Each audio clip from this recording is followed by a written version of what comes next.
nossa reunião inicia pontualmente às 10 horas, né? Estamos dando início, cumprimentando o nosso companheiro, aliás, para te dizer, Sodré, recebemos um e-mail um dia, inclusive, falando, olha, era muito legal quando havia uma participação, daí mencionou você e o Leonardo, né, para fazer os contrapontos aí das nossas discussões, né. E, bom, então, retomando as atividades do grupo de estudos, Sodré, assim, nós na última reunião, na penúltima reunião, aliás, nós iniciamos uma pauta que a gente prometia cumprir ela já há muito tempo, que é tentar examinar algumas instituições humanas. Então, na última reunião do grupo de estudos, nós examinamos a questão da distinção entre ideologia e ciência. O que seria possível identificar de pontos que permitissem distinguir as duas ideias, embora, em certo sentido, elas pudessem ser tratadas no mesmo âmbito, né? Porque a questão de que a própria ciência, se nós formos examinar as críticas feitas pelos céticos, nós vamos perceber que a ciência só se mantém como ciência porque ela, em certo sentido, também é uma ideologia. Nós temos a ideologia da ciência, nos guiamos por um mundo pretensamente possível de ser explicado por determinadas regras que nós denominamos de científicas, e aí assumimos isso quase como um dogma, e, portanto, o discurso da ciência seria uma forma de ideologia. Então, essa foi basicamente a conclusão que nós chegamos na última reunião. E provocado por essa discussão do grupo de estudos e também por uma outra discussão que eu venho fazendo agora com os meus alunos aqui, uma cadeira de filosofia que eu dou aqui no Instituto Cenecista de Ensino Superior aqui de Santo Ângelo, nós começamos a fazer uma discussão também sobre a questão da ideologia, direito e utopia. Ou seja, ou quais as estruturas formais que utilizamos também para poder tratar desse conhecimento que chamamos de jurídico, né? Então a pauta, assim, ela entrou nas instituições humanas. Eu acho que nós vamos talvez entrar num terreno um pouco mais complexo, porque a partir de agora as questões assumem uma dificuldade. Se a discussão que nós fizemos até agora era uma discussão difícil, no sentido de manter uma pauta sem se desviar do propósito dos estudos, ela agora fica bem mais complexa na medida em que nós trazemos, então, instituições humanas, né? Então, só que a proposta é a gente manter o método em que nós estávamos adotando até agora. Eu sei que você discorda dessa questão, mas nós examinamos no decorrer dos últimos meses, e tal, no final, porque nós ficamos um período aí em que o grupo não se reuniu, nós examinamos por diferentes maneiras um tema que já foi colocado em pauta aqui com a tua objeção, que é a necessidade de distinguirmos conhecimento e ideia, mais conhecimento e ciência, né? Então, o final da reunião do encontro do grupo passado, ele já tinha tratado dessa questão. E eu só me permito rapidamente, eu juro que hoje não vou ocupar todo o tempo, não é esse o meu objetivo, né? Mas só para tentar, então, retomar uma parte da discussão da semana passada com alguns acréscimos de algumas ideias que não são novas, mas que explicam de forma diferente o que nós examinamos na reunião passada. O que nós estávamos tratando aqui, Sodré? Nós estávamos tratando da seguinte questão. Se nós formos tomar, então, como base um ponto de partida para pôr em ordem as demais ideias que se coloquem, que nós examinamos a partir dessas aqui, nós tomamos a seguinte questão. Primeiro, né, nós temos o universo em movimento e nós temos o homem como parte do universo. O homem, então, ele se comunica com esse universo em movimento por meio das sensações. As sensações humanas, então, são os instrumentos intermediários entre o homem, que é parte do universo, e entre o universo que se move. Então, essas três questões parecem que estão absolutamente tranquilas aqui. A coisa começa a ficar um pouco mais complicada quando a gente examina uma seguinte questão agora. Bom, se o meio intermediário entre o homem, que é parte do universo, e o universo são as sensações, a matéria que o homem utiliza, então, para ordenar esse universo em movimento, não é o universo em movimento. mas as sensações que o universo em movimento produz no homem. Por quê? Porque o universo ele apenas imprime sensações, ele continua em movimento. E objetivamente esse universo está permanentemente em movimento, então nós jamais teremos o mesmo universo como objeto desta transição entre o homem e as sensações, e portanto as sensações é o ponto central dessa discussão então, que deve ser colocada. Bom, neste sistema então que nós temos universo, homem e sensação, de que forma essas questões se ordenam agora? Bom, o homem, enquanto organismo, ele além de obter sensações do mundo natural por meio obter impressões do mundo natural por meio das sensações, este homem agora também obtém um novo material que é produzido por si mesmo. Ou seja, o organismo se relaciona com o universo em movimento por meio das sensações e, portanto, agora as sensações são os instrumentos de ordenação desse universo em movimento. E este organismo se relaciona consigo mesmo. Nesta relação consigo, ele tem quais são os elementos que precisam ser colocados então em evidência para tentar situar se do universo nós temos o movimento e as sensações, do homem temos o que então? O homem então teríamos que novamente pelo menos tomar como aceita essa discussão que também já fizemos aqui, de que tem essas duas grandes instruções que a natureza, não sabemos como isso ocorre, mas que a natureza impõe ao homem. O homem está avassaladoramente submetido a esse sistema. Esse sistema produz o quê? Instrui esse organismo para que ele sobreviva no mundo natural. Esse mundo, então, que se move e que imprime sensações de tão diferentes ordens, em graus, né, que esta estrutura que está presente nesse universo precisa sobreviver nesse universo. Porque se não tiver mecanismos que permitam isso, ele imediatamente desaparece. Há uma competição entre os organismos, inclusive, né, que faz com que eles procedam dessa forma. Além disso, esse organismo está permanentemente se reconstituindo, se reproduzindo. Há processos naturais que faz com que esse organismo esteja objetivamente também se transformando. Ele inicia, pegando o homem, tomando o homem como exemplo, ele inicia por um processo que nós poderíamos reconhecer na fecundação, e aí esse processo de reconstituição permanente, constituição e reprodução, ele obedece a uma certa ordem natural também, que não sabemos identificar claramente toda ela. Olá, bom dia, sejam bem-vindos. Muito obrigado.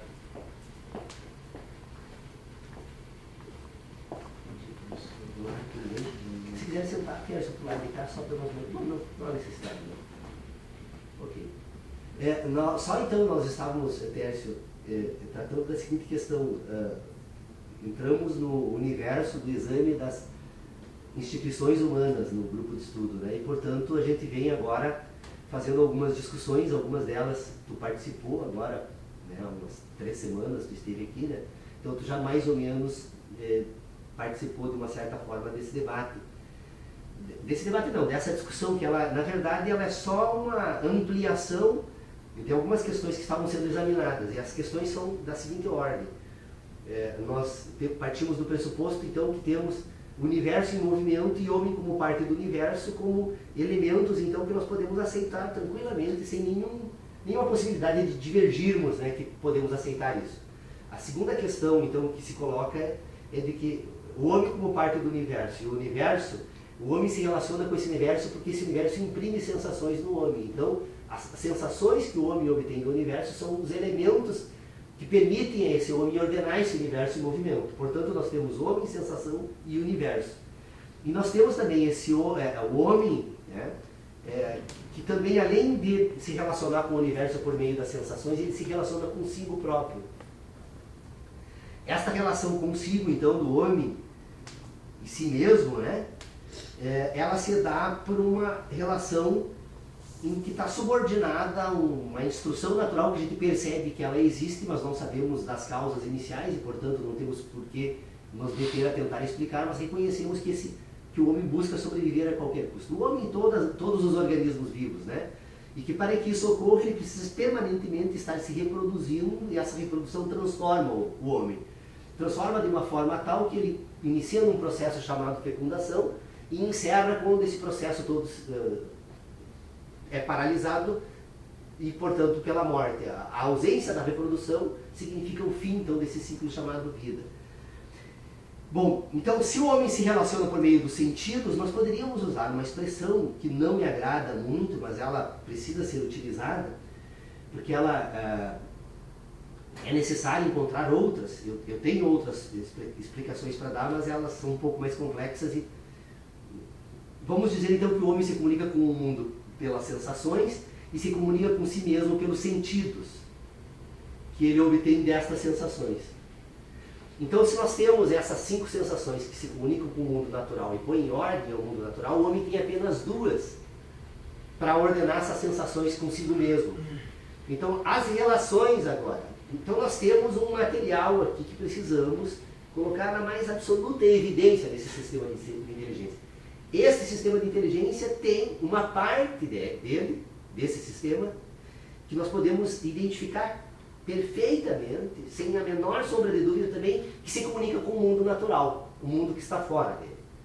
Então ele tem a audição, o tato, o olfato, o gosto e a visão. Esses 5 sentidos permitem, então, receber impressões e, portanto, ter sensações do mundo natural. Estes 5 sentidos, agora, eles são relacionados por esse organismo, que se chama homem total, homem na sua totalidade, que tem um conjunto de instrumentos de relacionamento com o mundo natural e um conjunto de mecanismos de relacionamento consigo mesmo. Então nós temos os sentidos no mundo natural, nós temos uma estrutura nervosa central que tem comunicação com todo o organismo. A relação, então, da sensação do mundo natural com o sentido, ou com essa estrutura orgânica do indivíduo, da relação desses 2 elementos, nós vamos produzir agora um sistema relacional. Então, esse organismo ele passa agora relacionando 5 sentidos e 2 sentidos, 2 sentimentos, das relações entre 5 sentidos e 2 sentimentos, ele vai produzir agora um conjunto de referências que vão servir de orientações para as suas ações no mundo natural. Ele se move, ele tem condições de intervir no mundo natural, ele se projeta nesse mundo enquanto um organismo animado pela vida, né? E, portanto, ele agora tem um mecanismo que ele utiliza para produzir, então, relações entre o mundo natural e os sentidos que nós denominamos de ideias. As ideias, então, para colocá-la em evidência, elas não são as sensações. As ideias tampouco são os sentidos. As ideias são relações entre as sensações e os sentidos. E as relações entre as sensações e os sentidos não são sensações e não são também sentidos. São relações.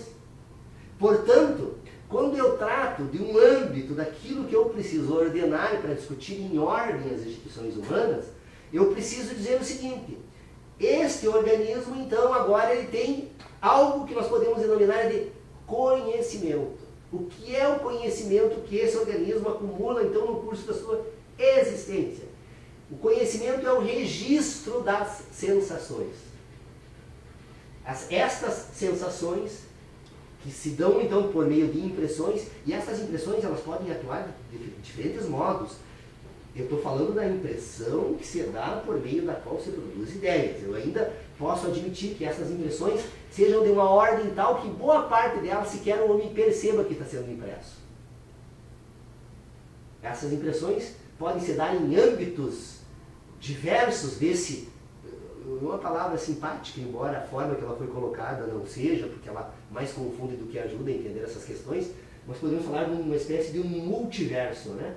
Um universo sensível e as possibilidades de vários outros universos que sequer se comunicam conosco por meio das sensações. Mas nós temos as sensações como instrumento de comunicação e, portanto, este indivíduo acaba, então, desenvolvendo uma aptidão que é a aptidão de conhecer. Esta aptidão de conhecer é a aptidão que lhe permite, então, pôr em ordem as sensações do mundo natural. Então, quando o homem conhece e ordena as sensações, na medida em que ele faz isso, ele constitui um mundo. O mundo do conhecimento. O mundo que o homem tem é o mundo que ele conhece. Portanto, ele é produzido por meio das sensações. E esse mundo ele é um mundo ele é um mundo agora que o primeiro grande objetivo, porque o homem é uma totalidade, você não tem como separar uma parte do homem e outra parte de outra, o homem é algo total, portanto agora estas impressões que são, que se inserem no homem por meio daquilo que chamamos de conhecimento, elas vão buscar harmonizar-se com os sentidos. Há uma busca de harmonização. Então, quanto mais houver de concordância entre o mundo natural e o mundo dos sentidos, mais harmônico é esse sistema de inteligência. Ele consegue produzir agora um sistema de ideias que dificilmente entra em conflito nem com os seus sentidos, nem com o mundo natural, porque é resultado de um processo harmônico. Mas isso nem sempre ocorre, porque participamos de um agrupamento humano que tem certos pressupostos morais, éticos, né? E que, portanto, produz uma cultura, que é o objetivo no final dessa exposição, é então tentar situar a ética e a moral aqui nesse sistema, né? Para podermos então nos aventurar no exame das instituições humanas. Mas vocês percebam que a necessidade que temos de tentar delimitar esses dois ambientes de inteligência.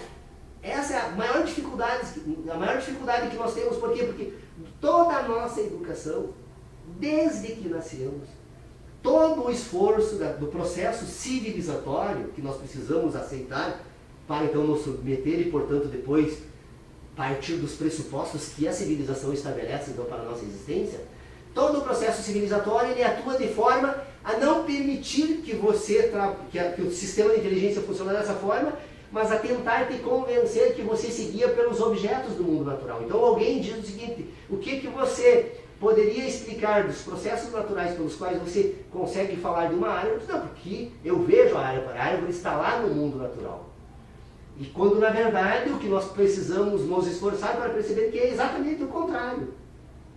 Que esta árvore do mundo natural, ela só é árvore do mundo natural porque ela produz sensações, e as sensações, então, é o único elemento que eu tenho agora para poder tratar da árvore do mundo natural. A ordenação destas sensações vai permitir que eu conduza meus movimentos, porque eu consigo agora combinar todas essas sensações do mundo natural. As 5 capacidades que nós temos, então, de comunicação exterior, elas são suficientes para construirmos um sistema de relacionamento que vai nos permitir, então, agora, nos apropriarmos, inclusive, dessa árvore. Nós temos como ocupar o espaço, né, no sentido de movimento, e modificar essa árvore, removendo ela, cortando ela, buscando alimento. Mas o instrumento de comunicação não é a árvore, não é o alimento. O instrumento de comunicação são as sensações que ambos produzem em nós. E, portanto, o âmbito central de qualquer sistema que tenta explicar o homem, a filosofia e qualquer instituição humana, tem que levar em consideração que nós precisamos distinguir, então, esse sistema em que ele tem uma matéria e que ele tem uma forma. Ele tem uma matéria por quê? Porque este sistema se comunica com o mundo natural, produz sensações, imprime, portanto ele tem essa matéria, e isso que é o objeto daquilo que nós vamos chamar de conhecimento. Este sistema que produz uma matéria, que imprime, que produz conhecimento, quando ele agora é ordenado, é harmonizado com os sentidos, ou seja, com as duas grandes, que a gente também não deve tratar dessa forma, mas é bom colocar, então, para simplificar, a dor e o prazer. A harmonização, então, das sensações com os sentidos de dor e prazer constitui um sistema, são as ideias do homem sobre o mundo. E as ideias estão num âmbito de inteligência e o conhecimento está no outro. Então, eu preciso identificar conhecimento e ciência, conhecimento e ideias. Porque o conhecimento é mais restrito, é muito limitado. Eu só tenho 5 sentidos para catalogar o conhecimento. Objetivamente, no universo, fora do âmbito das demais sensações humanas, como trabalhamos apenas com ordenações visuais, por exemplo, o universo em si não tem sentido algum para nós. Porque, além da ordenação de relações entre determinados elementos naturais, o máximo que nós conseguimos, então, por meio da visão, são as luzes das estrelas, elas em si não produzem sensação alguma. Eu não tenho sentido de estrela. Eu tenho uma ideia de estrela.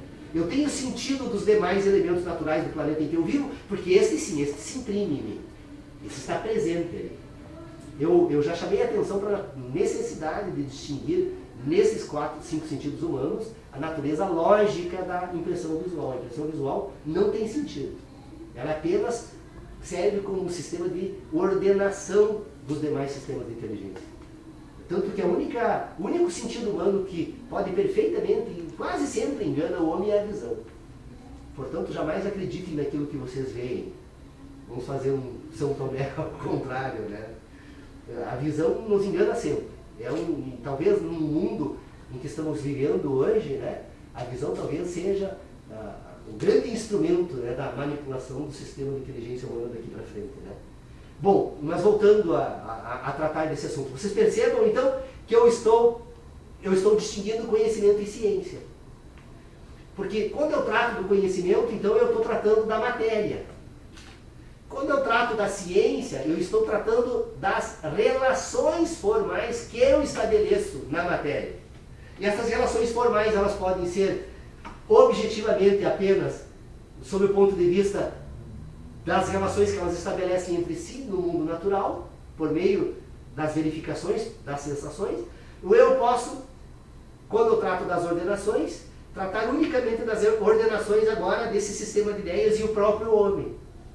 Porque esse sistema de inteligência, na mesma medida que ele produz conhecimento, na mesma medida que ele produz um sistema então focado no mundo natural, ele produz um outro sistema que é unicamente relacional. E que o homem desenvolve no curso da sua existência, na medida em que ele consegue agora ter memória das sensações, o homem vai conseguir produzir agora um sistema científico que vai se valer não apenas das sensações, mas das memórias das sensações. Para encerrar essa questão, então aqui agora, eu queria só mostrar para vocês, pelo menos aquilo que examinamos no nosso último encontro. Bom, se nós falamos, então agora, de uma ciência, esta ciência, ela se apresenta de que forma? Qual o elemento constitutivo daquilo que eu procuro chamar de conhecimento científico? Ora, o conhecimento rigorosamente científico, então, não tem como instrumento de ordenação nada além do mundo natural do que as sensações humanas. Então, como é que eu falo de ciência? Porque toda vez que aquelas sensações são obtidas do mundo natural com uma certa regularidade em semelhantes situações, esta regularidade destas sensações permite que eu possa agora fazer uma imputação sobre as impressões do mundo natural. Ou seja, como eu constato num dia, verifico no dia seguinte e assim por diante, né, que eu consigo dividir numa determinada escala ou relações de movimentos o giro da Terra em torno do próprio eixo, eu tenho condições de desenvolver uma espécie de conhecimento que vai me produzir a ciência do tempo, das escalas que eu vou utilizar então agora para ordenar o tempo. Então vocês percebam que é uma imputação que eu faço que a Terra, comparada com o movimento de um outro objeto, por exemplo, o meu relógio, elas vão ter a mesma coincidência se eu estabelecer um determinado movimento para o ponteiro do meu relógio com aquele movimento que a Terra desenvolve durante o seu próprio eixo. Então, a partir desta imputação, desta coincidência entre o movimento do ponteiro e o movimento da Terra em torno do próprio eixo, eu tenho um elemento de ordenação daquilo que eu vou denominar então de ciência do tempo. Então vocês percebam que não é uma dedução que eu faço do mundo natural, mas é uma imputação, porque eu vou estar sempre relacionando algo. O mundo da ciência, que é o mundo do movimento, da ordenação do movimento e da ordenação das sensações que esse movimento produz na medida em que ele opera, na verdade não é nada mais, nada menos do que um sistema de imputação que se faz a respeito de sensações obtidas do mundo natural. Portanto, a ciência é um sistema de ordenação das sensações das imputações humanas, que está permanentemente sendo retificada. Porque essa retificação é necessária na medida em que o homem percebe que uma imputação que ele fazia já não é mais válida. Que um novo dado obtido do mundo natural exige agora a retificação. Eu retifico o mundo ou retifico as ideias? Eu retifico as ideias por quê? Porque eu substituo o elemento de imputação. Quando eu substituo o elemento de imputação, eu substituo a ciência. Então vocês percebam que a ciência, em certo sentido, está relacionada com o mundo natural quando eu falo das ciências da natureza. Porque me é lícito ainda falar de uma ciência do espírito humano. E a ciência do espírito humano agora trabalha com um sistema de imputação que não tem mais o mundo natural e não tem mais a sensação como modelo. Mas a própria imputação é um modelo. A relação de imputação se dá por autorreferência. É uma ideia referenciada noutra ideia e que produz agora relações entre ideias, imputações, e elas, portanto, elas constituem agora um elemento de ordenação das sensações que nós vamos denominar, então, agora, de um âmbito de inteligência sintético puro, ou de ideias puras.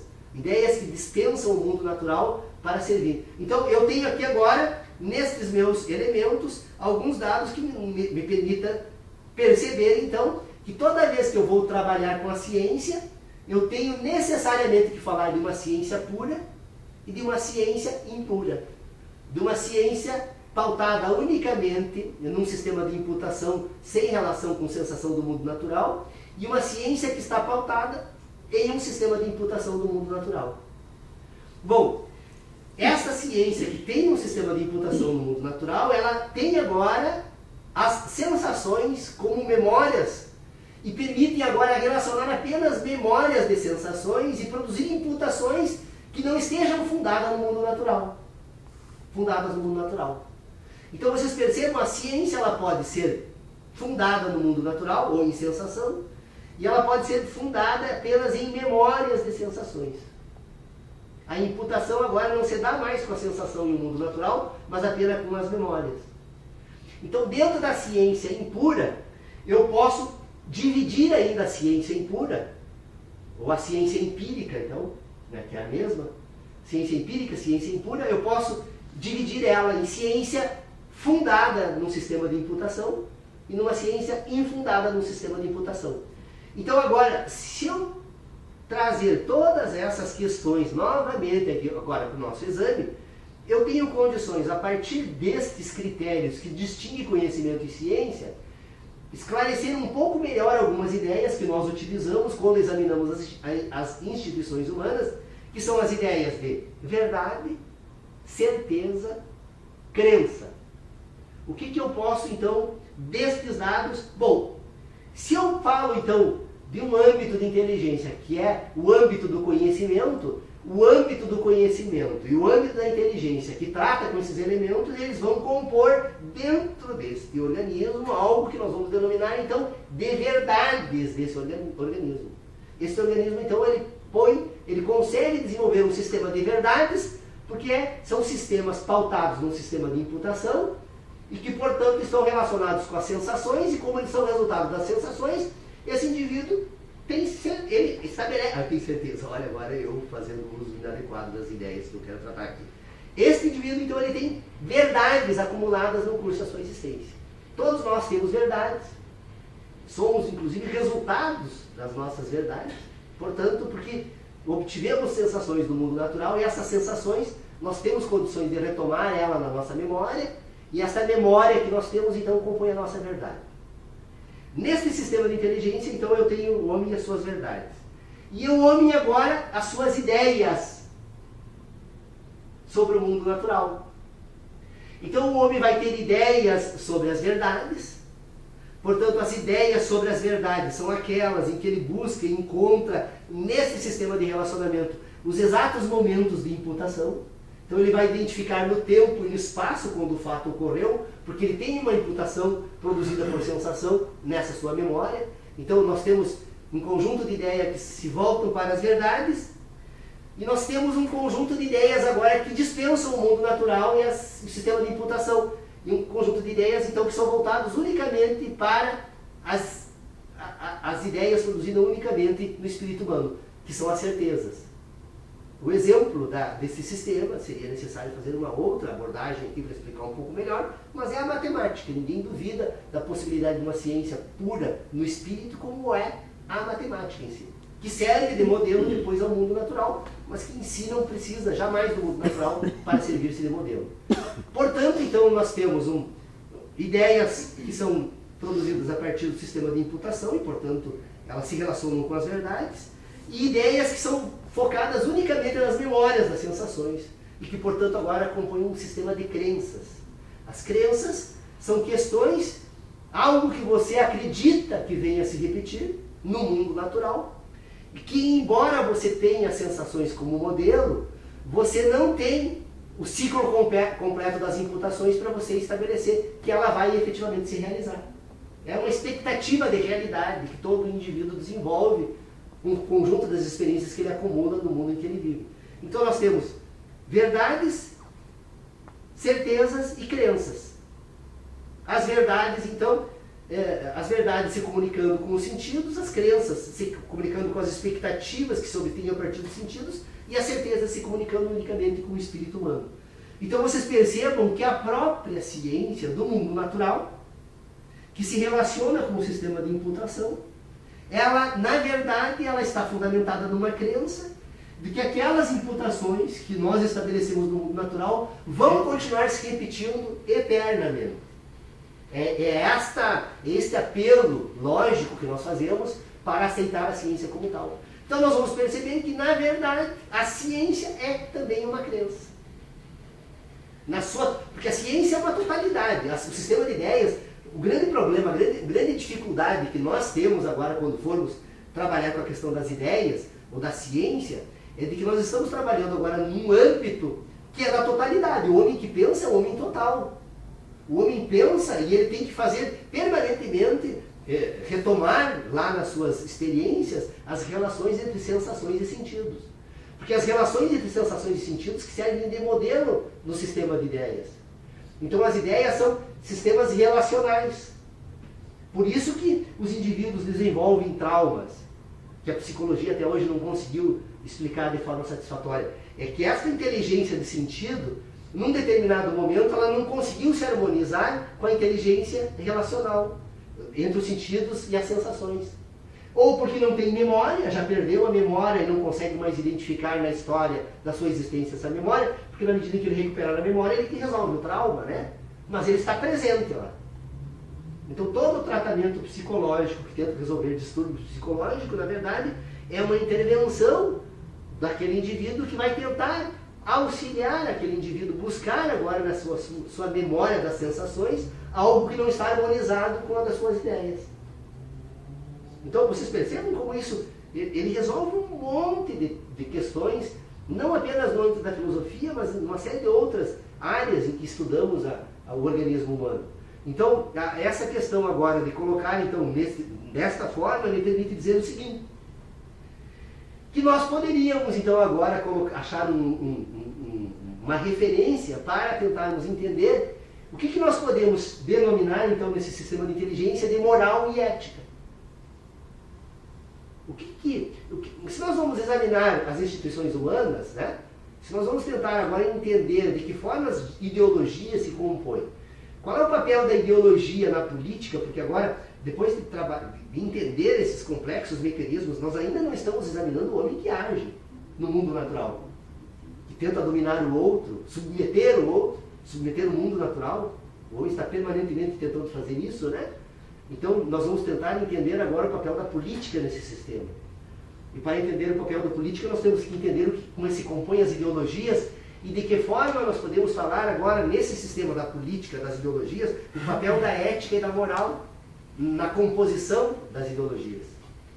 Então, vocês vão perceber o seguinte, que esse mundo natural que é ordenado por meio das sensações exógenas, que imprimem sensações nos homens, ele vai permitir que se produza um sistema de ideias dotado de uma certa objetividade. Então, nós percebemos o movimento do Sol, da Lua, das estrelas, em certo sentido, exagerando no sentido da expressão, mas é exatamente isso. Isso já é o desenvolvimento de um sistema moral sobre o universo. O que é a moral? São as ideias que nós temos sobre o universo, sobre nós e sobre tudo. Então, a moralidade, ela separa o homem, ela trata com uma certa objetividade. E a ética agora está focada nos sentidos que o homem estabelece para as sensações humanas. Então vocês percebam que a ética está sempre focada na ação humana. A ética é um instrumento que dá sentido à ação humana. Portanto, toda vez que formos examinar um homem que age, as relações que devem ser buscadas nestas ações são as relações que ele estabelece com os dois sentidos. Com as sensações de dor e prazer.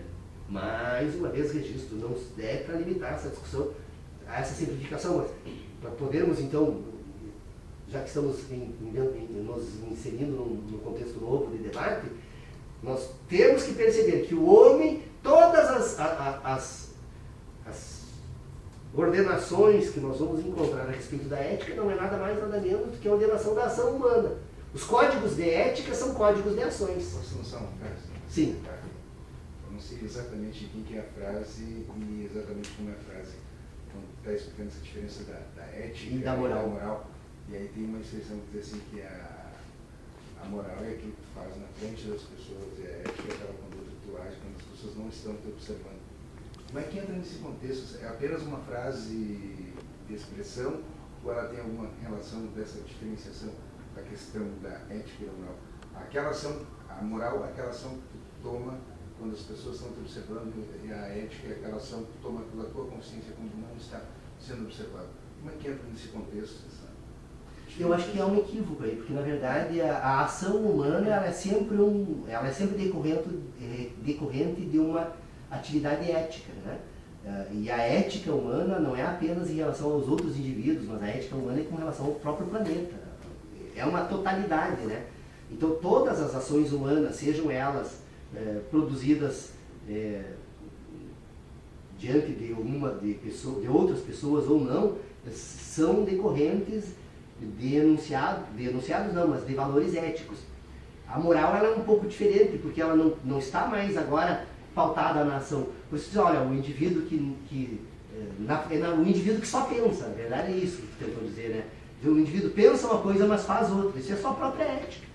Porque a coerência entre o indivíduo e si mesmo, aí, como eu disse, a grande tarefa, então, desse sistema de inteligência agora é harmonizar esse mundo natural que produz sensações com esse indivíduo que tem sentidos do mundo natural por meio desses sentidos. Então a ética, por isso eu disse, olha, esse assunto agora passa a ser extremamente complexo, você deu uma grande contribuição levantando essa questão, mas nós temos que tomar um cuidado muito grande agora, porque nós temos que tentar colocar estas distinções neste sistema. Vocês podem perceber essa separação entre ética e moral, entre verdade e mentira, entre certeza e dúvida, entre conhecimento e ignorância. Todas essas questões, na verdade, elas transitam, se nós formos examinar de uma forma ou de outra, nesse ambiente de inteligência. Um trata de um assunto e outro trata do outro. Essa divisão binária, ela faz parte do sistema de inteligência humana. O homem total é um homem dividido, porque ele precisa, ao mesmo tempo que precisa atender determinados apelos que vêm desse mundo que lhe manda sobreviver e se reproduzir, este homem agora precisa se relacionar com o mundo natural. Ele precisa encontrar como esse equilíbrio se dá. Eu acho que a única possibilidade concreta que nós temos aqui é tentar, então, entender esse organismo como algo tentando harmonia. O homem tende a essa harmonia.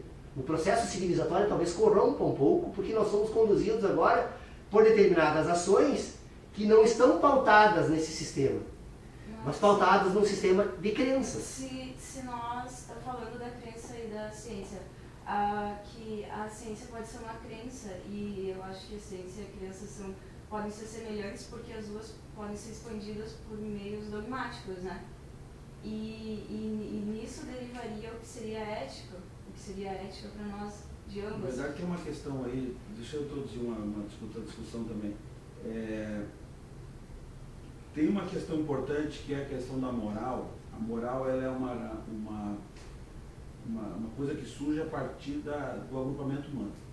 Então, se houver a história do Robinson Crusoe, se a gente jogar o cara numa ilha sozinho, qualquer conceito que nós teremos de moral não vai ter sentido nenhum. Por quê? Porque a moral é uma necessidade de relação entre as pessoas para estabelecer códigos de conduta no ambiente social.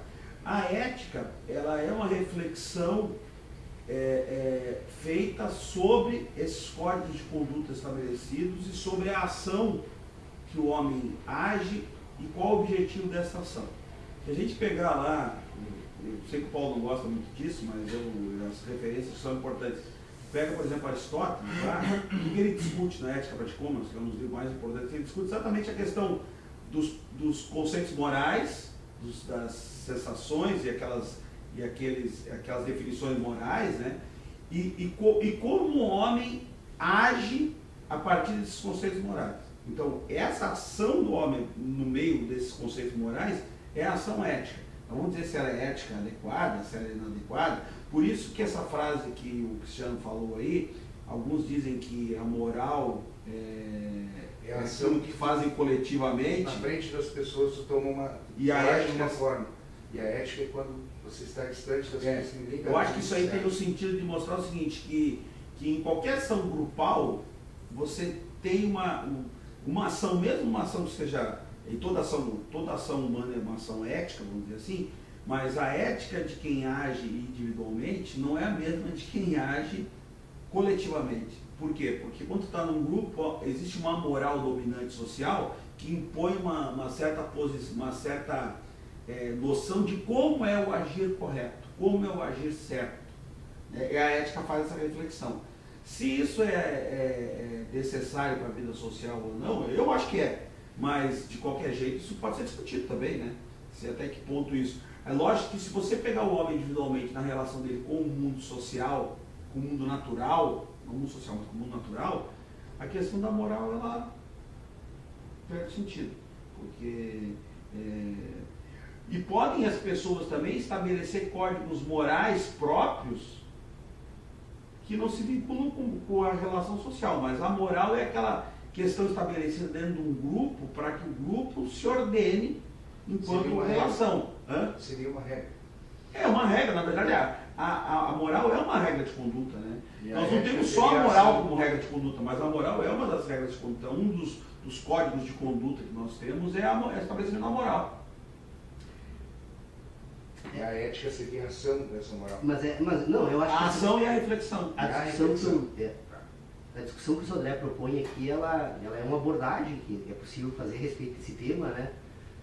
Relacionada à ação humana, de que forma esses instrumentos, né, que nós podemos tratar aí servem na ordenação da ação humana. Mas o que a Laís coloca ali, eu acho que é anterior um pouquinho a essa discussão, Sodré, que a Laís fala da ciência, né? E da crença. Na verdade, a ciência e crença, elas tratam do mesmo assunto. A diferença entre a ciência, que nós tratamos no mundo natural, que é uma ciência impura. Por que ela é impura? Ela é pautada no mundo natural. A ciência impura... E ela é imutável, né? A ciência... Pensa bem, nós temos ideias puras, ideias, né, impuras.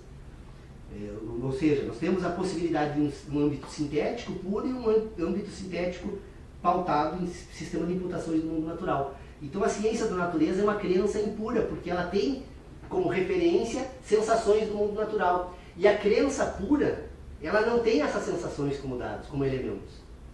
Por isso que tu pode separar a crença pura e impura.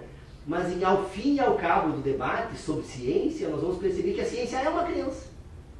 A única diferença da ciência enquanto crença é que a ciência ela está pautada no mundo natural. Mas nós estamos frequentemente reformulando. Imagine, por exemplo, a ciência na época de Copérnico, de Galileu, de Newton, de Einstein, né? As transformações que se operam nessas ciências. É porque nós estávamos pautados num sistema de crença sobre o mundo natural que não se sustentou mais.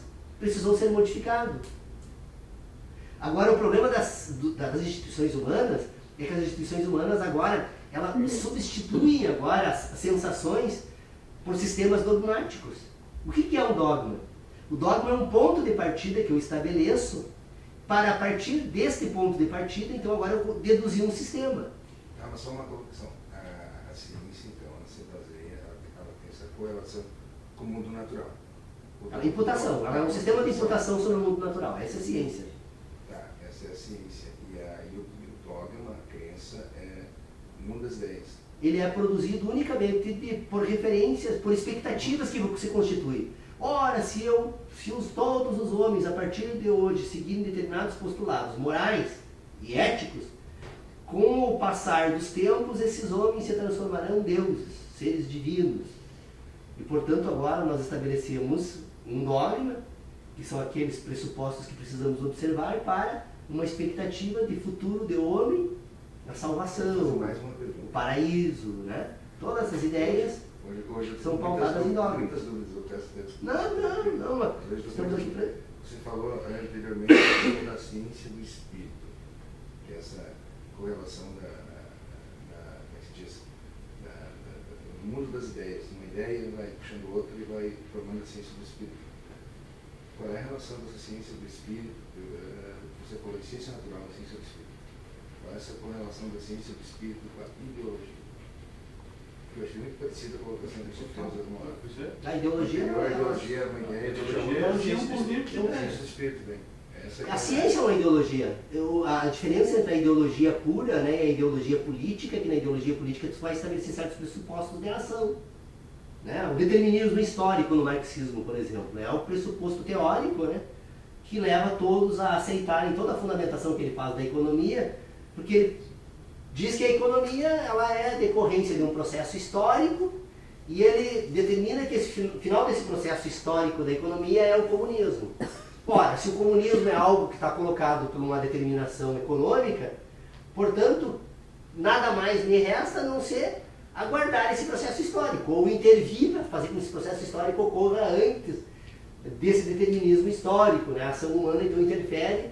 Então vocês percebam que o marxismo tem uma ideologia, é um dogma. Se você retirar o determinismo histórico da ideologia comunista, o sistema todo desaparece. E o capitalismo também tem seus dogmas, o socialismo tem seus dogmas. Ou seja, você qual é a função desses dogmas? Por isso agora, então, a gente pode ingressar na questão da ciência política, porque o homem, então, ele tem esses âmbitos, né, que nós identificamos que ele de inteligência, agora o homem é um homem que age. Bom, se o homem é um homem que age, eu preciso reconhecer nessa ação as coordenações que esse mundo natural atribui. Ele vai buscar sobreviver, não apenas agora enfrentando o mundo natural, e enfrentando essas questões que lhe são próprias, orgânicas, porque nem toda ação está sob o controle da razão humana. Tem determinadas ações do organismo que estão completamente fora desse controle. Por exemplo, os batimentos cardíacos. O meu coração bate independentemente da minha vontade. Eu até posso, por meio de sensações, interferir nesse resultado do batimento cardíaco ou de exercícios, né? Mas é uma ação natural. Tem uma série de outras ações que se dão no organismo que estão fora do nosso controle. Se nós comemos, bebemos água, eu não dou nenhuma ordem para que meu organismo saiba o que deve fazer com esses elementos. Assim, ó, eu estava pensando aqui agora, falando da questão da ideologia, tem uma questão também, se tu falasse agora eu me dei conta. Na verdade, todo sistema de ideologia pressupõe antes uma noção de sistema de valores. Os sistemas de valores são estabelecidos pela moral dominante. Então, pega um sistema socialista, por exemplo, político, ou um sistema capitalista. Existem por trás alguns valores claros de cada um deles. Né? Você pode concordar ou discordar, a questão não é essa, mas existe um sistema de valores que é anterior. Por isso que quando a gente fala em ética e moral, o homem, a partir do momento que ele constitui, que ele conhece o mundo, e aí nós vamos discutir como é que conhece, nós estamos discutindo aqui não sei quanto tempo como é que conhece, mas depois que conhece, o homem começa a estabelecer, dentro das relações sociais, um conjunto de valores. Esses conjunto de valores vão pautar o estabelecimento da ética individual e da ética coletiva e vai acabar gerando os sistemas políticos. Né? Que é o sistema político a partir dos valores constituídos. Quer dizer, eu acho que apesar da reflexão individual, quando a gente cai na reflexão coletiva, a gente não tem como, nas questões humanas, como o Paulo está dizendo, a questão da construção dos valores ela é uma base para a discussão de qualquer outro, porque nós vamos ter valores dominantes, não valores hegemônicos, porque hegemonia no mundo social é uma coisa muito difícil de pensar em democracia, né? E mesmo fora da democracia, porque os valores das pessoas nunca são hegemônicos. Mesmo que você vive numa ditadura, num regime totalitário, as pessoas vão querer impor um regime hegemônico, vão querer impor uma moral, mas as pessoas não necessariamente vão se submeter do ponto de vista do foro íntimo. Vão cumprir regras. Mas a questão do estabelecimento dos valores, o momento que estabelece esses valores e a influência deles, me parece uma discussão bem pertinente, bem importante para a gente descobrir como é que a gente vai entrar nessas instituições, porque e como o homem define esses valores, né? Por exemplo, apesar dessa relação toda com o mundo natural, com o mundo das ideias, em algum momento dessa definição, em algum momento do estabelecimento do mundo das ideias, o homem vai conviver com o outro e vai estabelecer valores que vão pautar e que vão normatizar a vida. Veja, não estou falando de normatividade jurídica. Normatividade jurídica é outra coisa. Mas normatividade teórica, normatividade da relação, normatividade das ações. Né? Que nós podemos normatizar isso juridicamente ou não, aí é outro problema. Né? Mas a questão do estabelecimento da moral me parece uma coisa muito importante na vida de sociedade. Né? A hora que o homem estabelece esses pressupostos morais é um momento de extrema relevância para a vida social. E aí, lógico, o pressuposto moral subtende ideias, subtende ideologias. Né? É que, na verdade, o organismo humano é algo tão complexo que a gente poderia imaginar algumas coisas para examinar também, porque algumas questões nós não estamos ainda completamente sob o domínio delas, né?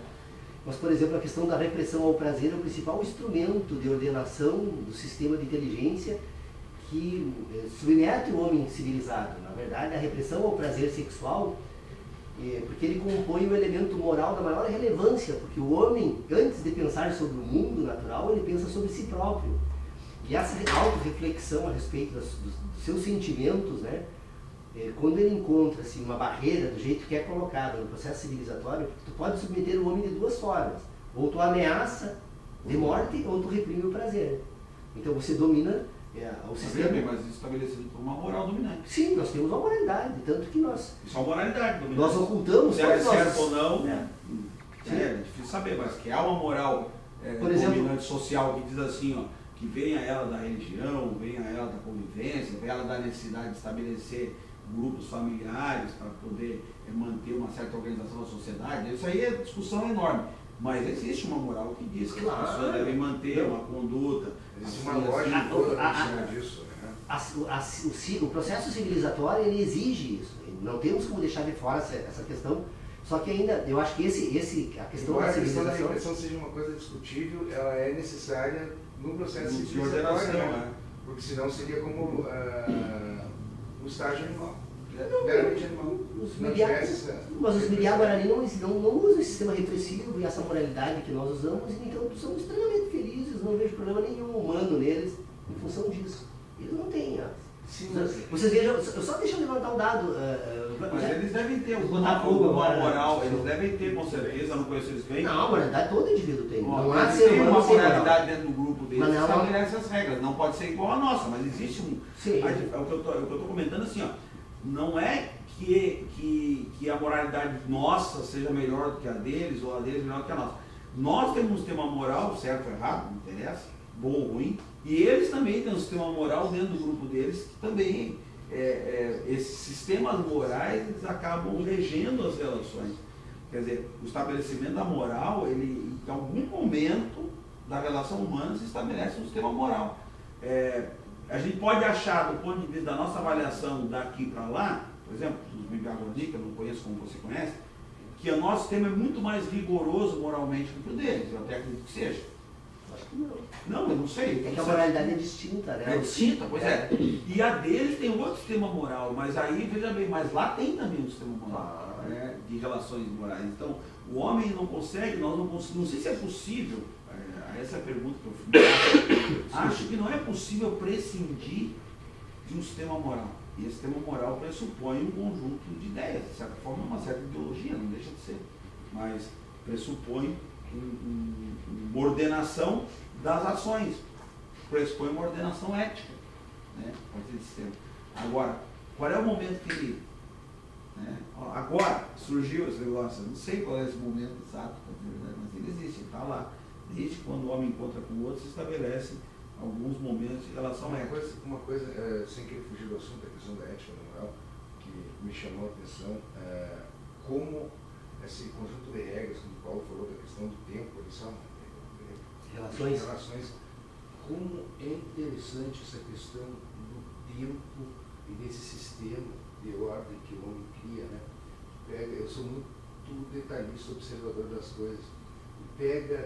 Hoje é mais uma manhã de qualquer dia, mas essa criação de tempo que a gente estabelecer, tipo assim, o sábado e domingo, é uma manhã como outra qualquer, mas nós aqui percebemos que ela é diferente.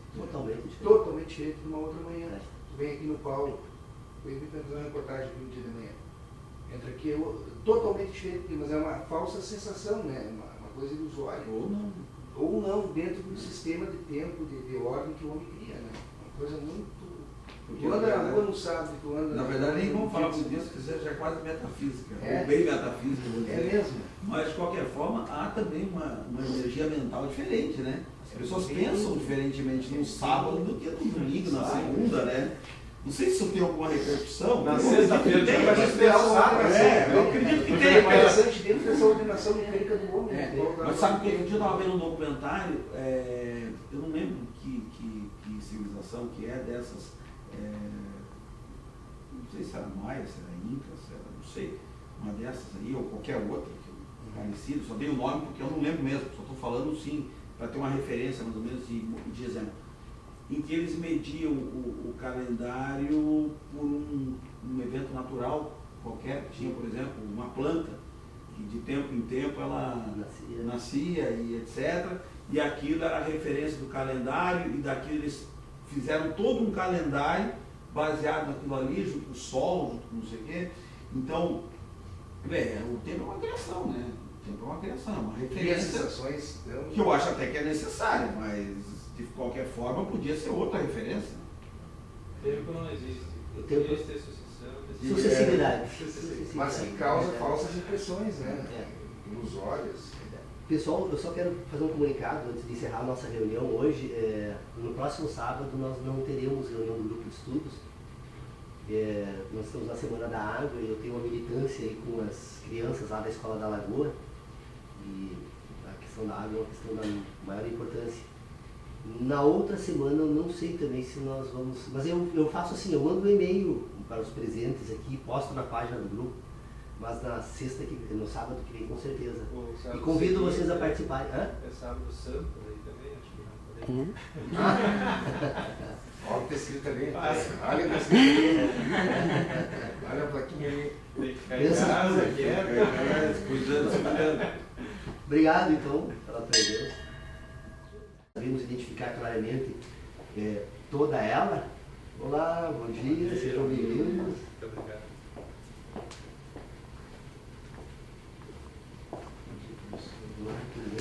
Se quiser sentar aqui, essa do lado de cá, só para nós não há necessidade, não. Ok. Só então nós estávamos, Tércio, tratando da seguinte questão. Entramos no universo do exame das instituições humanas no grupo de estudo, né? E, portanto, a gente vem agora fazendo algumas discussões, algumas delas tu participou agora, né? Umas 3 semanas tu esteve aqui, né? Então tu já mais ou menos participou de uma certa forma desse debate. Dessa discussão que ela, na verdade, ela é só uma ampliação de algumas questões que estavam sendo examinadas, e as questões são da seguinte ordem. Nós partimos do pressuposto, então, que temos o universo em movimento e homem como parte do universo, como elementos, então, que nós podemos aceitar tranquilamente, sem nenhuma possibilidade de divergirmos, né, que podemos aceitar isso. A segunda questão, então, que se coloca é de que o homem como parte do universo e o universo, o homem se relaciona com esse universo porque esse universo imprime sensações no homem. Então, as sensações que o homem obtém do universo são os elementos que permitem a esse homem ordenar esse universo em movimento. Portanto, nós temos homem, sensação e universo. E nós temos também o homem, né, que também, além de se relacionar com o universo por meio das sensações, ele se relaciona consigo próprio. Esta relação consigo, então, do homem e si mesmo, né, ela se dá por uma relação em que está subordinada a uma instrução natural que a gente percebe que ela existe, mas não sabemos das causas iniciais e, portanto, não temos por que nos meter a tentar explicar, mas reconhecemos que o homem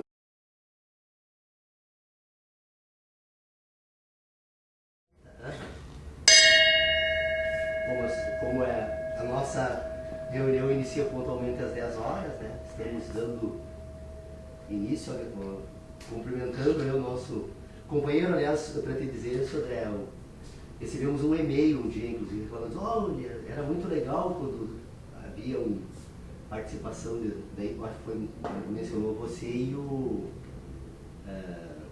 Leonardo, né, para fazer os contrapontos aí das nossas discussões, né. E, bom, então, retomando as atividades do grupo de estudos, Sodré, assim, nós na última reunião, na penúltima reunião, aliás, nós iniciamos uma pauta que a gente prometia cumprir ela já há muito tempo, que é tentar examinar algumas instituições humanas. Então, na última reunião do grupo de estudos, nós examinamos a questão da distinção entre ideologia e ciência. O que seria possível identificar de pontos que permitissem distinguir as duas ideias, embora, em certo sentido, elas pudessem ser tratadas no mesmo âmbito, né? Porque a questão de que a própria ciência, se nós formos examinar as críticas feitas pelos céticos, nós vamos perceber que a ciência só se mantém como ciência porque ela, em certo sentido, também é uma ideologia. Nós temos a ideologia da ciência, nos guiamos por um mundo pretensamente possível de ser explicado por determinadas regras que nós denominamos de científicas, e aí assumimos isso quase como um dogma, e, portanto, o discurso da ciência seria uma forma de ideologia. Então, essa foi basicamente a conclusão que nós chegamos na última reunião. E provocado por essa discussão do grupo de estudos e também por uma outra discussão que eu venho fazendo agora com os meus alunos aqui, uma cadeira de filosofia que eu dou aqui no Instituto Cenecista de Ensino Superior aqui de Santo Ângelo, nós começamos a fazer uma discussão também sobre a questão da ideologia, direito e utopia, ou seja, ou quais as estruturas formais que utilizamos também para poder tratar desse conhecimento que chamamos de jurídico, né? Então a pauta, assim, ela entrou nas instituições humanas. Eu acho que nós vamos talvez entrar num terreno um pouco mais complexo, porque a partir de agora as questões assumem uma dificuldade. Se a discussão que nós fizemos até agora era uma discussão difícil, no sentido de manter uma pauta sem se desviar do propósito dos estudos, ela agora fica bem mais complexa na medida em que nós trazemos, então, instituições humanas, né? Então, só que a proposta é a gente manter o método em que nós estávamos adotando até agora. Eu sei que você discorda dessa questão, mas nós examinamos no decorrer dos últimos meses, e tal, no final, porque nós ficamos um período aí em que o grupo não se reuniu, nós examinamos por diferentes maneiras um tema que já foi colocado em pauta aqui com a tua objeção, que é a necessidade de distinguirmos conhecimento e ideia, mais conhecimento e ciência, né? Então, o final da reunião do encontro do grupo passado, ele já tinha tratado dessa questão. E eu só me permito rapidamente, eu juro que hoje não vou ocupar todo o tempo, não é esse o meu objetivo, né? Mas só para tentar, então, retomar uma parte da discussão da semana passada com alguns acréscimos de algumas ideias que não são novas, mas que explicam de forma diferente o que nós examinamos na reunião passada. O que nós estávamos tratando aqui, Sodré? Nós estávamos tratando da seguinte questão. Se nós formos tomar, então, como base um ponto de partida para pôr em ordem as demais ideias que se coloque, que nós examinamos a partir dessas aqui, nós tomamos a seguinte questão. Primeiro, né, nós temos o universo em movimento e nós temos o homem como parte do universo. O homem, então, ele se comunica com esse universo em movimento por meio das sensações. As sensações humanas, então, são os instrumentos intermediários entre o homem, que é parte do universo, e entre o universo que se move. Então, essas três questões parecem que estão absolutamente tranquilas aqui. A coisa começa a ficar um pouco mais complicada quando a gente examina uma seguinte questão agora. Bom, se o meio intermediário entre o homem, que é parte do universo, e o universo são as sensações, A matéria que o homem utiliza, então, para ordenar esse universo em movimento, não é o universo em movimento, mas as sensações que o universo em movimento produz no homem. Por quê? Porque o universo ele apenas imprime sensações, ele continua em movimento.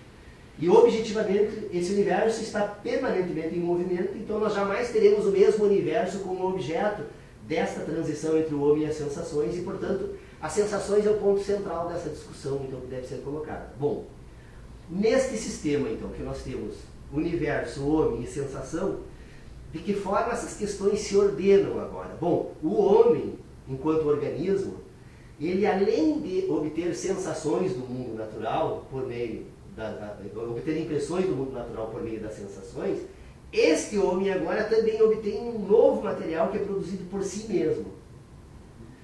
Ou seja, o organismo se relaciona com o universo em movimento por meio das sensações e, portanto, agora as sensações são os instrumentos de ordenação desse universo em movimento. E este organismo se relaciona consigo mesmo. Nessa relação consigo, ele tem quais são os elementos que precisam ser colocados então em evidência para tentar situar se do universo nós temos o movimento e as sensações, do homem temos o que então? O homem então teríamos que novamente pelo menos tomar como aceita essa discussão que também já fizemos aqui, de que tem essas duas grandes instruções que a natureza, não sabemos como isso ocorre, mas que a natureza impõe ao homem. O homem está avassaladoramente submetido a esse sistema. Esse sistema produz o quê? Instrui esse organismo para que ele sobreviva no mundo natural. Esse mundo, então, que se move e que imprime sensações de tão diferentes ordens, em graus, né, que esta estrutura que está presente nesse universo precisa sobreviver nesse universo. Porque se não tiver mecanismos que permitam isso, ele imediatamente desaparece. Há uma competição entre os organismos, inclusive, né, que faz com que eles procedam dessa forma. Além disso, esse organismo está permanentemente se reconstituindo, se reproduzindo. Há processos naturais que faz com que esse organismo esteja objetivamente também se transformando. Ele inicia, pegando o homem, tomando o homem como exemplo, ele inicia por um processo que nós poderíamos reconhecer na fecundação, e aí esse processo de reconstituição permanente, constituição e reprodução, ele obedece uma certa ordem natural também, que